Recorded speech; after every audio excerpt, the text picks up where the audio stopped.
Hey, so I am, hey, I'm Crystalline, and I'm going to talk to you today about this 40-day quarantine that I'm doing and tell you what it is and what it's not, because I'm still discovering. So here's why I'm doing this 40 days of quarantine. First of all, we're talking about quarantining, and just today, President Trump has gotten on board with my theory, which is that we need 40 days of quarantining. He has basically said, look, we're going to just self-isolate, keep our social distancing, and keep all those protocols in place until April 30th. And to me, that sounds like good wisdom and sound judgment. So, yay, President Trump. Reason is quarantine comes from the Italian word quaranta, and it's a phrase, 40 giorni, which basically means that, like, for 40 days y'all need to be still.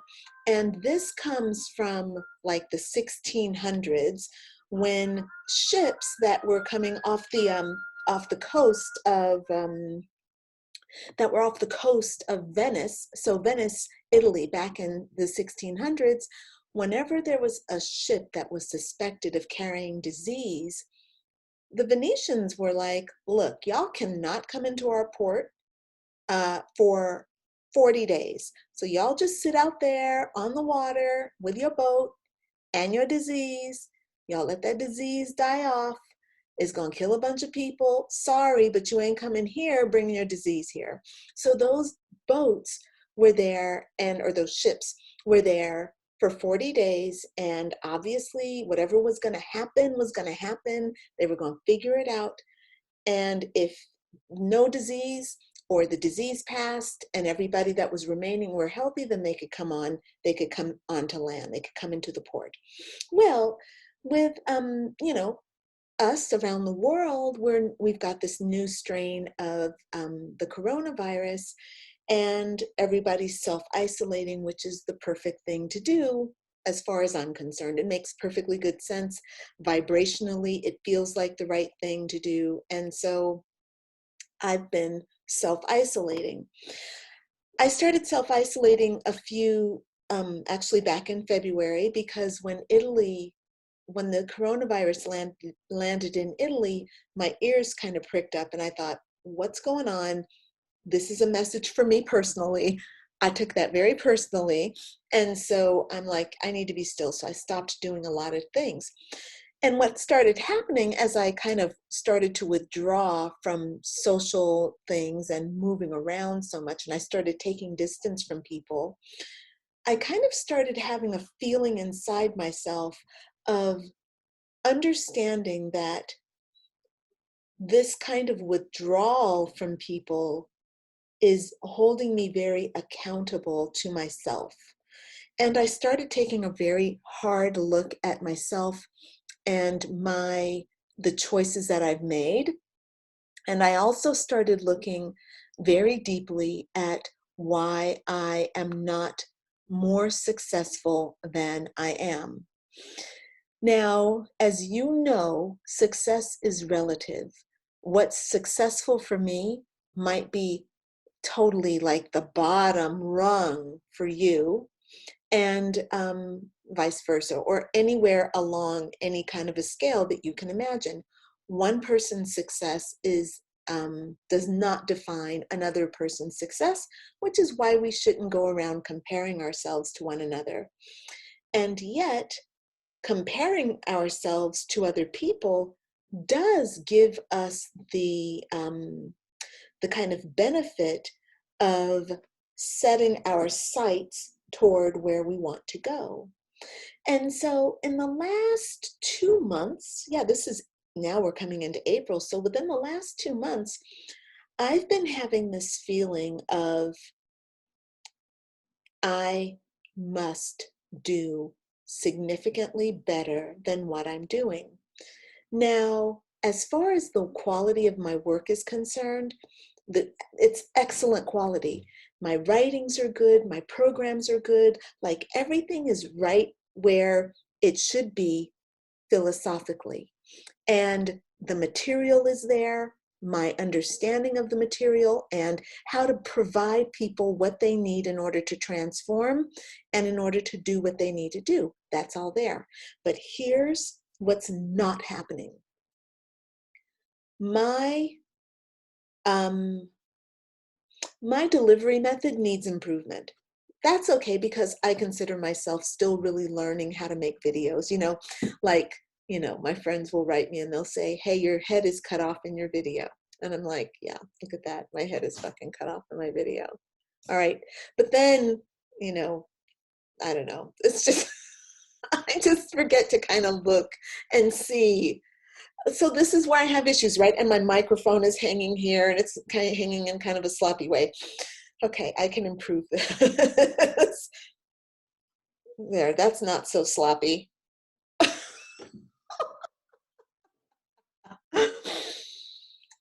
Okay, so look, so this is what I mean. One person's level of success cannot define another person's. I know where I would love to go. I know that I would love to have a nice crisp video where everything is perfectly balanced and my microphone is not even hanging on me. It's like some kind of a microphone that's here or there, and everything's just wonderful and I have a wonderful background. But that's not where my priorities are right now. And it's not the most important thing for me right now. What's important for me is that I know what it is that I want to teach, and that I know, and that I have the basic structure for providing my students and my clients the things that they need. That is working very well. There's still things that I'm building, but my students and my clients are getting everything that they need. And I feel very strongly about that. And I feel very, very blessed by that. I feel blessed by what Spirit has given me in my mind and the channelings that Spirit gives me for my programs. I love it. It is wonderful. I would even say that what Spirit gives me is perfect. How I bring it out, yes, I have a lot to learn. I have a lot of growing to do, but that's going to come in time, and I feel very, very confident about that. Here's where I don't feel confident. There is a deep emotional block within myself that doesn't let me, there's a deep emotional block that self-sabotages. I self-sabotage.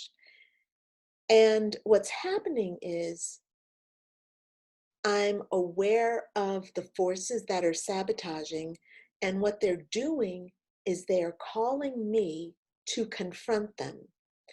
But the forces are really, really, really scary. Like, I have a visceral reaction, like right now, like over the last couple of days, I've broken out in hives all over my body. Luckily, my face has not been touched, but it's on my arms and on my legs, on my belly, And this happens whenever I am terrified. It started when I was a little kid. I would break out in hives and boils whenever I would be under a tremendous amount of stress. I would lose my hair. And even now to this day, I will lose my hair at the crown of my head.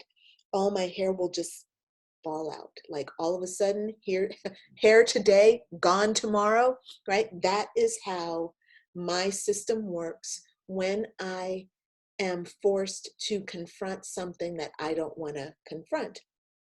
And these particular issues that are sabotaging me are really old. And I've done a lot of work on myself. I've done a lot of evolution. I've evolved in so many ways. I've really grown. And, I have a really wonderful life that I adore. But what's happening is I'm hitting a wall with creating the things that I want for myself.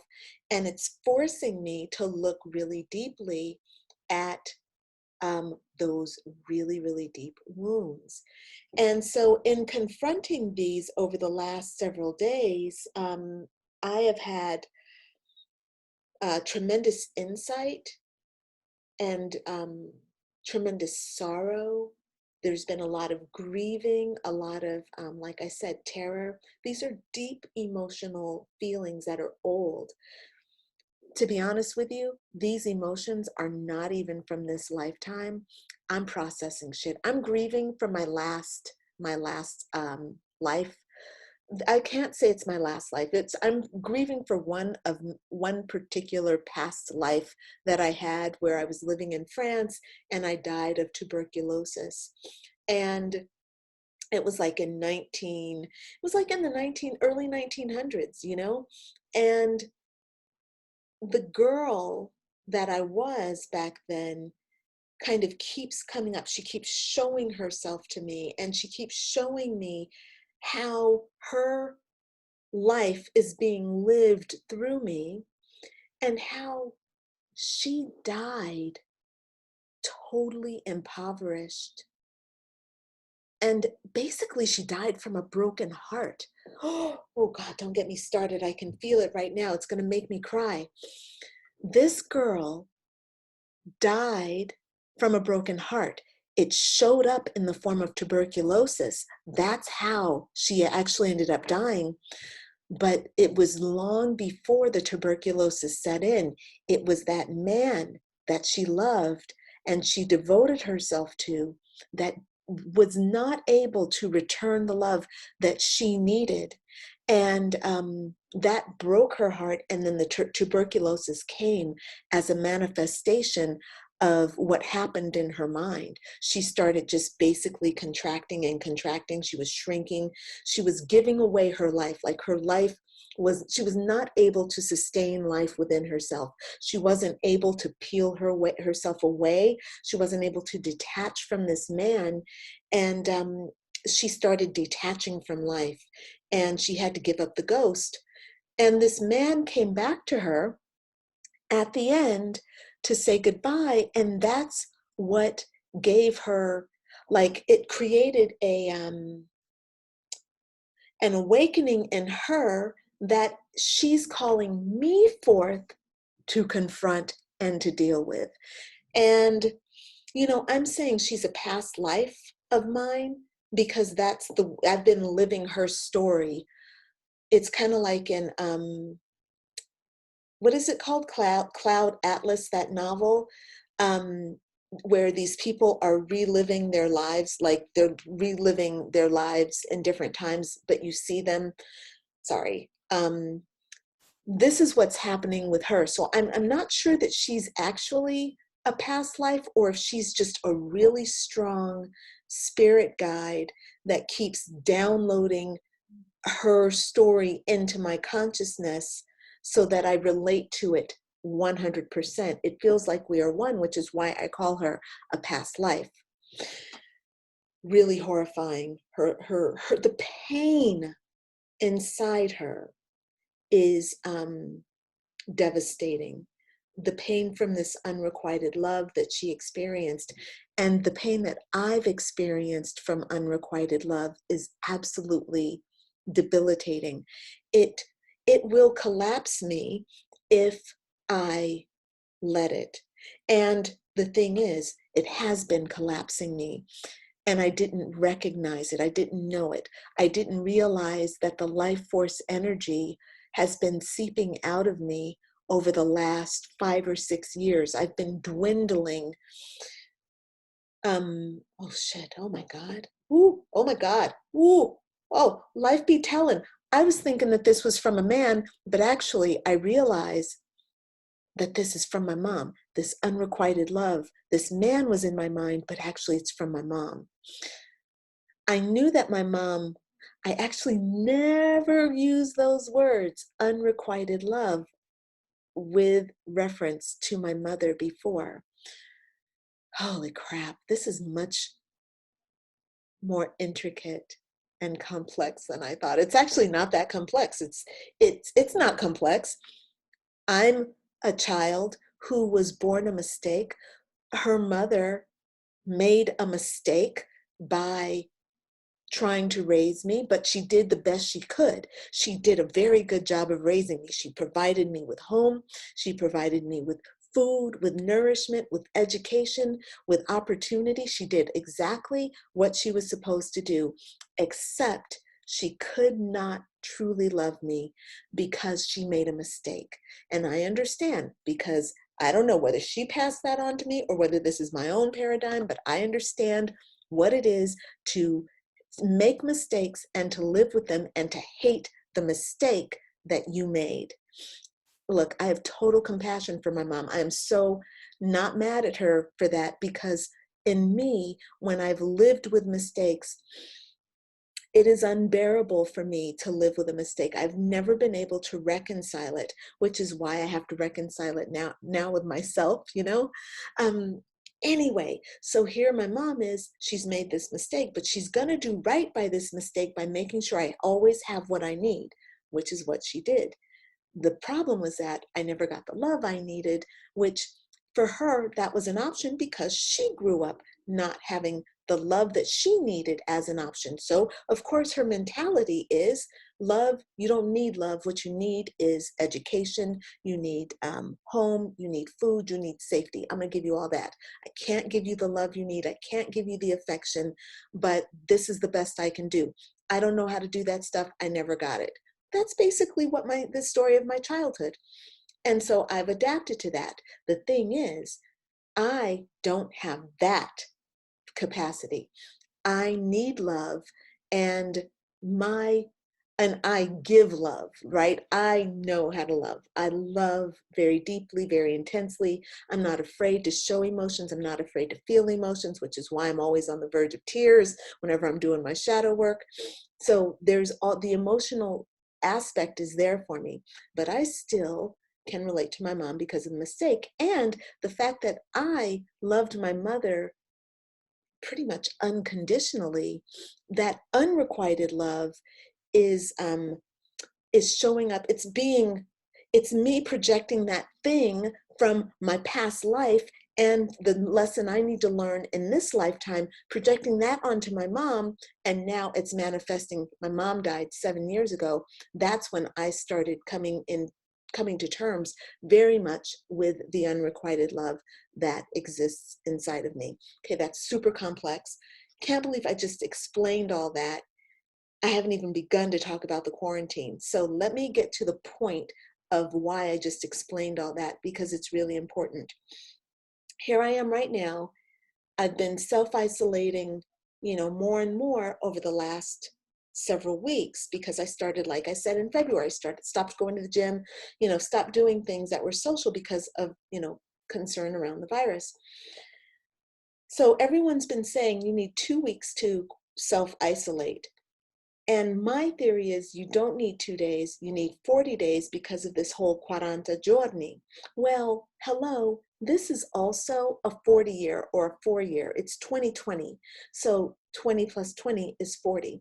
So this is a year of taking life taking your life in 40-day increments and making transformations in 40-day increments.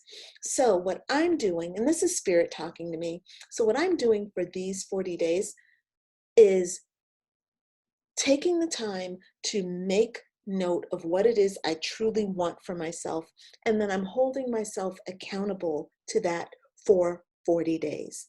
Now, as you know, I call myself a badass butterfly. I seriously call myself a badass butterfly because my company is called Badass Butterfly. I signed my name, Crystal Lynn Bell, Badass Butterfly. I got a logo made with a badass butterfly, and guess whose image is on it? My image.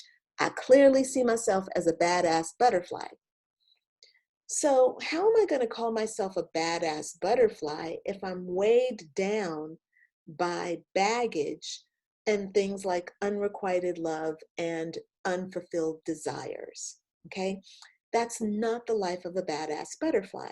So this has been really coming up for me. Here I am, a spiritual life coach, and even though I love what I'm doing, I can totally see where my game has got to be raised. I've got to step up to the plate and, present better.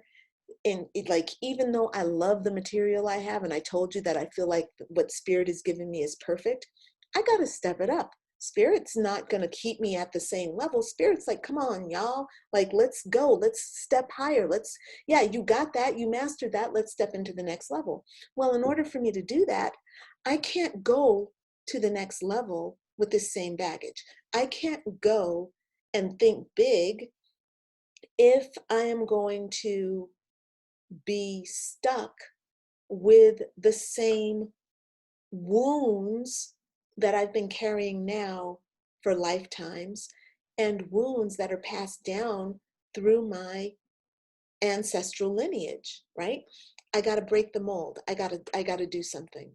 So over the last few days, and I've done this in the past. This is not my first time doing a 40-day fast. It's not my first time doing a 40-day cleanse or 40-day purification. But it just is starting to have more meaning now. And now it's much more life or death. Like, my life depends on it. My entire future depends on it. I am banking on my life going forward and thrive. My thrive depends on my healing these internal wounds. And Spirit is telling me that it's time to step up. You can no longer take shortcuts. You can no longer avoid these issues. You can no longer sit back and cope. You have to step into your thrive. We're calling you to do something really big. So that's what I'm doing. This 40 days is about me deciding what it is I desire for myself and accepting nothing less in every moment. Every breath I take is about connecting to source energy and living a life of excellence every single day without exception. Doesn't have to be big. Doesn't mean I need to go, hang gliding from the rooftops. But it does mean that I need to meditate with my full self every day. And when I'm not meditating with my full self, I need to be, accountable to God in that moment. I basically need to be in a relationship with God every single moment of every single day. And in many levels, in many ways, I've done this in the past, but I've also let it go. And I've also let my emotions pull me out of my relationship with God. And now the message is, you can't do that. You cannot let your emotions, you cannot let your monkey mind jump all over the place and pull you away from God. You now have to be accountable to those higher principles, and you have to keep your word to yourself. So if I'm going to be badass butterfly, I have to be badass butterfly. So the first few days of this quarantine, I'm calling this hashtag 2020 quarantine 40. Okay, that's 2020, that's the year, quarantine 40 days. All right. So during this first few days, I need to figure out exactly what I desire. I've made some real rules for myself. No compulsive eating, no television whatsoever. Okay. I have to take my meals in silence, just me, and no audiobooks, no reading, just sitting down, eating my food. And when I'm done eating my food, I'm done. I can go back and listen to some audiobooks. I can listen to the news a bit. That's fine. I don't have an issue with social media. Like, that's not driving me. My social media is good. So I don't need to eliminate social media. What I need to eliminate is compulsive eating and, what did I say? Compulsive eating and brain fart. What, I just said it a minute ago. Whatever the thing was, I just said, that's what I got to stop doing. Okay. Right. So that's what this 40 days of quarantine is about. This is the first day. And I have not been compulsive eating. I have been working much more, like, there's a clarity and a sense of knowing that I have today which is, you know, this is how things usually start for me. The issue is how I feel tomorrow, because my emotions tend to take me away from things and they make me fail. My emotions take me off course because I believe my emotions and I let them, you know, I feel them and then I let them run me. I will make decisions based on how I feel as opposed to keeping my word to myself. So one of the things I have to do is keep my word to myself, right? All right, I'm done talking. So I will check in again tomorrow or the next day. I don't know that I'm going to do 40 videos, right? But I will keep in touch with you about what's going on with me, and you know, any great insights that come up, I will definitely share with you here. All right. So yeah. All right. I'm going to go ahead and sign off. Thanks so much for watching. Hey, and if you're on YouTube and you want to subscribe to this video, to subscribe to my YouTube channel, I would really appreciate that. Thank you. If you want to give me a thumbs up, I would appreciate that too. Thank you. Yeah, and also if you want to leave some words of encouragement, because you know, it's hard, man. Sometimes it's really hard, you know. You can do that too. I would really appreciate that too. All right, signing off. Bye for now, friend. Bye.